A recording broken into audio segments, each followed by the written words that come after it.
Hi friends, welcome to my channel tasty Telugu రుచులు. Chicken pakodi చూస్తుంటేనే నోట్లో నీళ్లు ఊరుతున్నాయి కదా. బయట నుంచి తెచ్చుకున్నా అది హైజీనిక్గా చేస్తారో లేదో అనే భయం ఉంటుంది కదండి. కానీ సింపుల్గా టేస్టీగా ఇంట్లోనే ఎలా చేసుకోవాలో చూసేద్దాం రండి. నేను ఇక్కడ 1/2 కిలో చికెన్ తీసుకున్నానండి. దాంట్లో 2 టేబుల్ స్పూన్ల అల్లం వెల్లుల్లి paste, 1 spoon garam masala, 2 table స్పూన్ల ధనియాల పొడి, 2 టేబుల్ స్పూన్ల జీలకర్ర పొడి, 2 టేబుల్ స్పూన్ల కార్న్ ఫ్లోర్, 2 టేబుల్ స్పూన్ల శనగపిండి, రుచికి సరిపడా సాల్ట్, 2 టేబుల్ స్పూన్ల కారం, 1 టేబుల్ స్పూన్ వరకు పెరుగు వేసుకొని మొత్తం కలిసేలా కలుపుకోవాలి. ముక్కకు మొత్తం మసాలాలన్నీ పట్టేలాగా కలుపుకోవాలండి.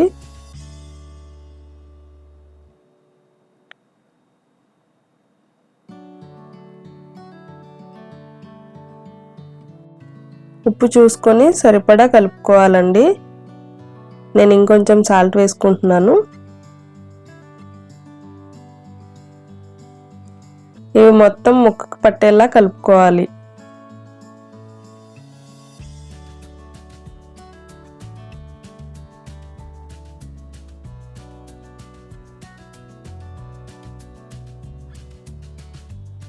ఇప్పుడు దీన్ని ఒక అరగంట సేపు నానబెట్టుకోవాలి.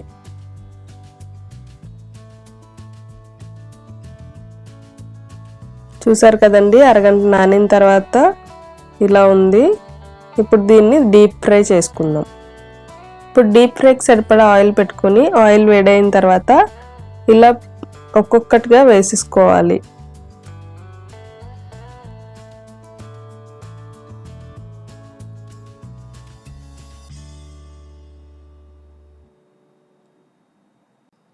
ఇలా అన్నీ ఆయిల్లో వేసేసుకున్నాక వెంటనే కదిపేసుకోకూడదండి.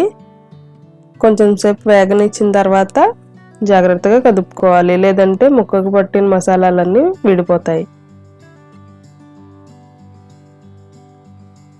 ఇలా వీడియోలో చూపిస్తున్నట్టు జాగ్రత్తగా స్లోగా కిందకి పైకి కదుపుకోవాలి. మంట మీడియం ఫ్లేమ్లోనే పెట్టి వేయించుకోవాలండి, అప్పుడే ముక్క బాగా ఉడుకుతుంది.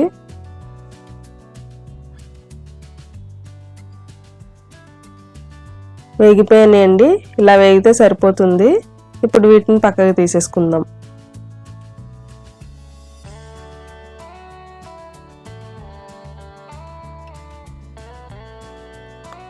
ఇప్పుడు మిగిలినవి కూడా అదే విధంగా ఒక్కొక్కటిగా ఆయిల్లో వేసేసుకోవాలి.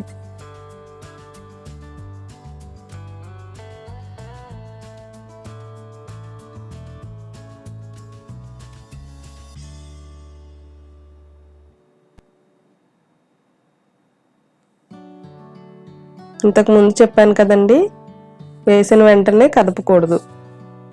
కొంచెం సేపు వేగిన తర్వాత అప్పుడు పైకి కిందకి మనం స్లోగా కదుపుకోవాలి. ఇవి కూడా వేగిపోయినాయండి. ఇప్పుడు వీటిని కూడా పక్కకు తీసేసుకుందాం.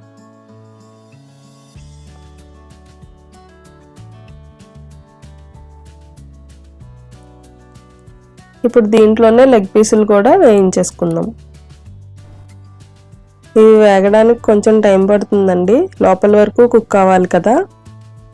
ఇలా స్లోగా టర్న్ చేసుకుంటూ వేయించుకోవాలి.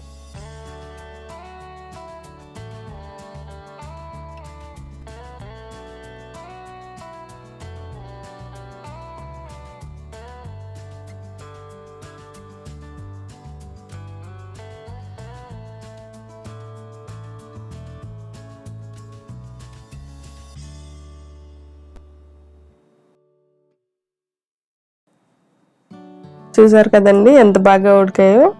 ఇప్పుడు వీటిని బయటకు తీసేసుకుందాం.